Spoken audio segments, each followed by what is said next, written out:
बच्चों, welcome to my channel Verma study 2020 बुकलाना। मैं यूपी बोर्ड के छात्रों के लिए क्लास 12th का इकोनॉमिक्स हिंदी मीडियम से मैं फुल कोर्स कराऊंगा। यदि आप फुल कोर्स करना चाहते हैं तो मेरे चैनल को सब्सक्राइब कीजिए और बेल आइकन को प्रेस करिए ताकि जो वीडियो मैं अपलोड कर सकूं उसका नोटिफिकेशन आपको सबसे पहले मिल सके। व्यष्टि अर्थशास्त्र में चैप्टर 3 चल रहा उत्पादन एवं लागत। खूब बढ़िया से उत्पादन भी पढ़ा दिया गया, लागत भी पढ़ा दिया गया। आज लागत से संबंधित न्यूमेरिकल से जो है हम लोग पढ़ेंगे। तो इससे पहले जो आप लोगों को पढ़ाया गया है कुल लागत, औसत लागत और सीमांत लागत, उनकी व्याख्या करते वक्त, उनके समझाते वक्त मैंने सूत्र लिखा था। उन सूत्रों को मैंने एक जगह कर दिया है और इससे एक दो सवाल हल होंगे ताकि आपको ये क्लियर हो जाए कि लागत से संबंधित सवाल कैसे हल होता है। बहुत ही इजी है, रिलैक्स माइंड से देखें। जैसे देखो प्यारे बच्चों, हमने टीसी कुल लागत टोटल कास्ट जब हमने पढ़ाया था, पिछले वीडियो अगर नहीं देखे हैं तो आई बटन को क्लिक करके देखें, पूरी स्थिति क्लियर हो जाएगी। तो टीसी का सूत्र हमने बताया था कि TFC plus TVC, total fixed cost plus total variable cost को जब जोड़ते हैं तो टीसी निकलता है। अगर हम इसे टीएफसी भी कह सकते हैं, अर्थात टीसी बराबर FC plus VC, fixed cost plus variable cost, एक ही चीज़ है। दूसरा है टीसी का सूत्र निकालने के लिए औसत लागत, एसी में क्वांटिटी की मात्रा को जब गुणा करते हैं तब भी टीसी निकलता है। तीसरा टीसी का सूत्र है कि अगर उत्पादन शून्य है तो जब देखो ये सूत्र को ध्यान दो, टीएफसी प्लस टीवीसी, अगर ये टीवीसी शून्य हो जाता है तो फिर टीसी बराबर टीएफसी ही होगा। तो जब उत्पादन शून्य होता है तो टीसी बराबर टीएफसी। टीसी का चौथा सूत्र है पी गुणे क्यू। पी का मतलब प्राइस, प्राइस को क्वांटिटी से गुणा करते हैं तो टोटल लागत निकल जाता है। कुल मिलाकर के यहाँ से लेकर के यहाँ तक ये टीसी के सवालों के लिए फार्मूला है। अब इसके बाद टीएफसी, टीएफसी के लिए दो है, आपको पहले भी बताया गया है कि टीएफसी देखो, टीसी का याद है तो टीएफसी बराबर टीसी माइनस टीवीसी होगा। टीएफसी बराबर टीसी माइनस टीवीसी, पक्षांतर करके निकला है, रटने से काम नहीं चलेगा। और टीएफसी बराबर होता है एएफसी इंटू क्वांटिटी, मतलब औसत स्थिर लागत में क्वांटिटी या उत्पादन की इकाई की मात्रा से गुणा करने पर कुल स्थिर लागत निकल जाता है। अब इसी तरह से टीवीसी का ये तीन सूत्र और है। टीवीसी, टीसी में से टीएफसी निकालेंगे तो टीवीसी होगा। टीवीसी का दूसरा सूत्र एबीसी इंटू क्यू, और तीसरा होता है टीवीसी बराबर सिग्मा एमसी, एमसी को जोड़ देंगे तो टीवीसी निकल जाएगा। एसी औसत लागत, औसत कास्ट, औसत कास्ट एएफसी प्लस एबीसी, और दूसरा होता है एसी बराबर टीसी बटा क्यू। अब देखो टीसी निकालना हो तो ऐसे भी कर सकते हैं, एसी गुणे क्यू, ऊपर जो लिखा हुआ है तो तोड़ मरोड़ करके ये है। तो एसी को, एएफसी और एबीसी को जोड़ते हैं तो एसी निकलता है। बारहवां है एएफसी बराबर, इसी का पक्षांतर हो गया। एएफसी निकालने के लिए एसी में से एबीसी को माइनस कर दिया। एएफसी का दूसरा सूत्र है टीएफसी में क्यू का भाग दिया, और यहाँ तक तो हो गया एसी के लिए, और ये हो गया आपका एएफसी के लिए, और ये हो गया एबीसी के लिए। एबीसी का पक्षांतर करके एसी में से एएफसी माइनस करेंगे, एबीसी के लिए टीबीसी में क्यू का भाग देंगे।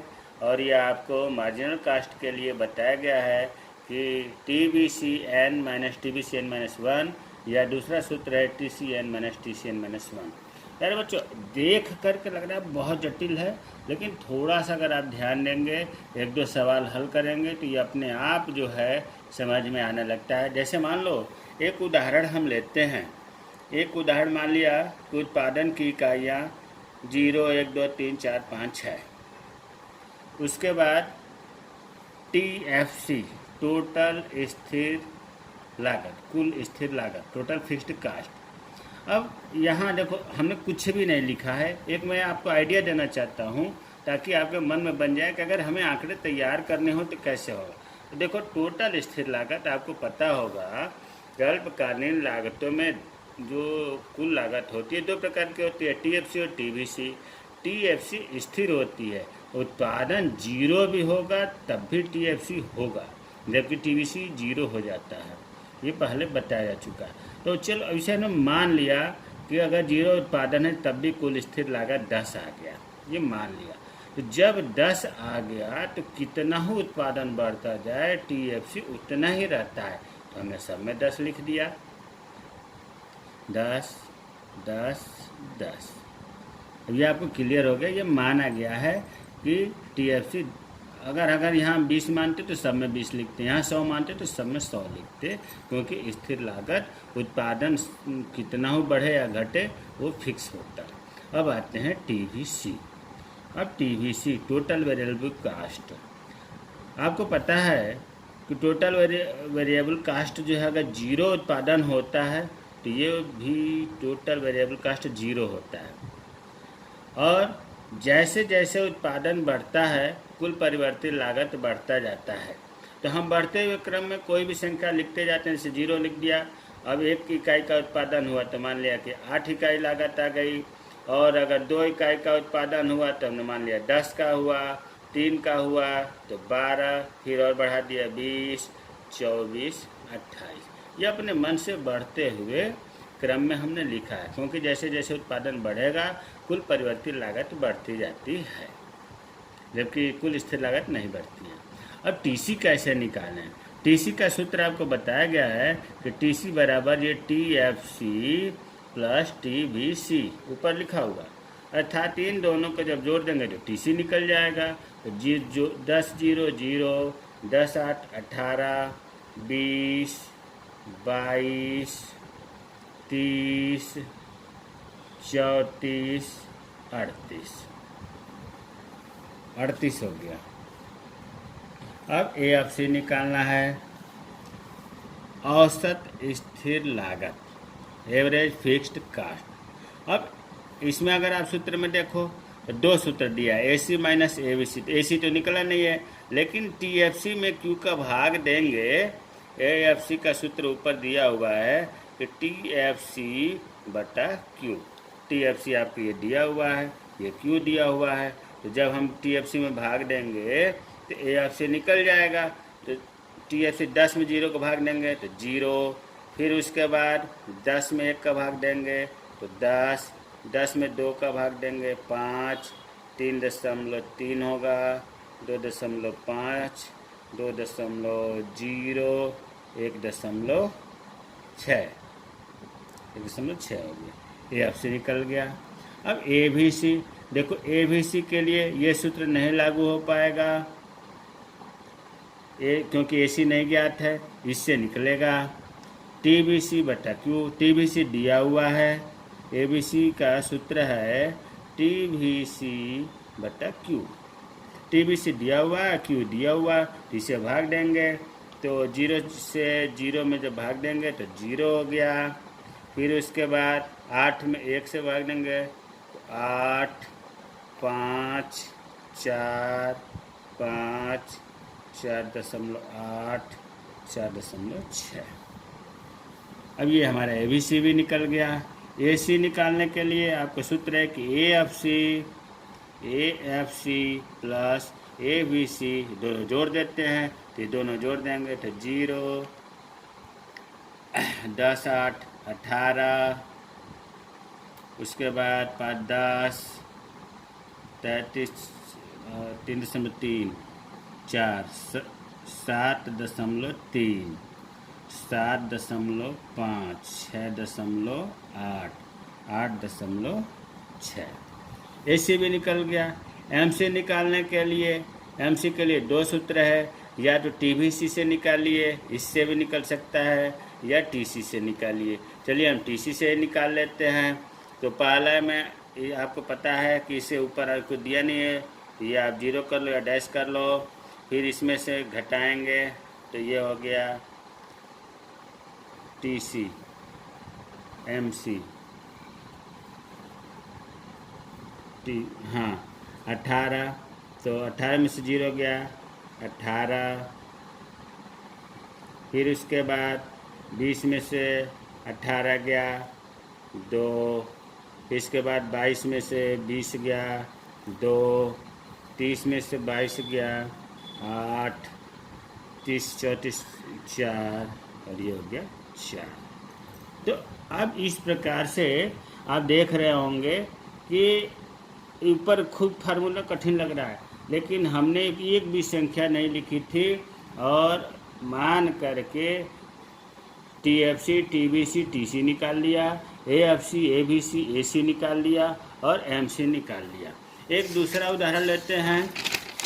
ठीक इसी तरह से उसमें मैं मान लिया कि प्रश्न में क्वांटिटी दिया हुआ है और TC दिया हुआ है, बाकी चीज़ें आपको ज्ञात करनी है। इसमें मान लिया गया कि दिया गया है, क्वांटिटी दिया है 0 1 2 3 4 5 6, TC दिया है 60 90 100 105 115 150 180।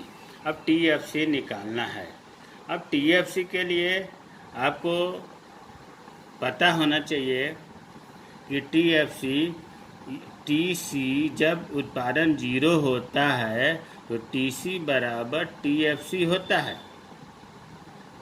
जब उत्पादन 0 होता है तो TC बराबर TFC। TC 60 है तो ये 60 हो गया। और जब एक में पता चल गया तो ये फिक्स होता है, उत्पादन कितना हो बढ़े या घटे सब में ये अब 60 ही रहेगा। 60 60 60 60 60। देखो TFC निकल गया। अब TBC बहुत आसान है। जब TC पता चल गया, TFC पता चल गया तो TBC निकालने के लिए इसका सूत्र क्या है? TC में से TFC घटा देंगे। तो इनमें से घटा देते हैं। जब TFC घटाएंगे तो 0 हो गया, 90 में से 60 गया 30, 100 में 60 गया 40, 45, 55, 75, 120। देखिए TC के सहायता से TFC निकल गया और TBC निकल गया। अब AC निकालना है। AC के लिए आपका सूत्र बताया गया है कि TC में क्वांटिटी की मात्रा से जब भाग देते हैं, TC ये है, क्वांटिटी ये है, तो फिर ये निकल जाता है। तो 0 से भागने डैश हो जाएगा, कुछ नहीं। फिर उसके बाद TC में 90 में 1 का भाग देंगे तो 90, फिर 100 में 2 का 50, 35, 28.75, 27 और 30 हो गया। AFC निकालने का फार्मूला क्या है? AFC के लिए बताया गया आपको कि TFC में Q का भाग देते हैं। TFC ये है, Q ये है, तो 0 से भाग देंगे तो कुछ नहीं, और फिर 1 से भाग देंगे TFC में 60 तो 60 हो गया। फिर 2 से भाग देंगे TFC में तो 30, 20, 15, 12, 10 हो गया। ABC अब निकालना है। ABC का सूत्र क्या है? TBC में Q का भाग देते हैं। TBC ये आपका, Q ये है, तो भाग देंगे TBC तो पहला खाली रहेगा। उसके बाद TBC 30 से 1 का भाग देंगे तो 30, फिर इसके बाद TBC 40 में 2 का भाग देंगे तो 20, 15, 13.75, 15, 20 हो गया। MC निकालने के लिए या तो TC की सहायता से निकालिए या TBC की सहायता से निकालिए। चलिए हम इसमें ऊपर कोई संख्या नहीं है, डैश हो गया। अब इसमें से माइनस करेंगे तो 30, फिर इसमें से माइनस करेंगे इस प्रकार से 10, 5, 10, 20, 45। तो अब हमें उम्मीद है कि लागत से संबंधित अगर आपको दिया हुआ है, एक भी आंकड़े दिया है, तो उसकी सहायता से आप अन्य आंकड़े निकाल लेंगे। इस प्रकार प्यारे बच्चों, अल्पकालीन लागतें आज कंप्लीट हो गया। अल्पकालीन लागतें मुख्य रूप से 3 प्रकार की थी: कुल लागत, कुल औसत लागत, सीमांत लागत। इनके प्रकार, इनके चित्र, इनके संबंध और इनसे संबंधित सवाल बताया गया। मेरे चैनल को सब्सक्राइब कीजिए। जय हिंद, जय भारत।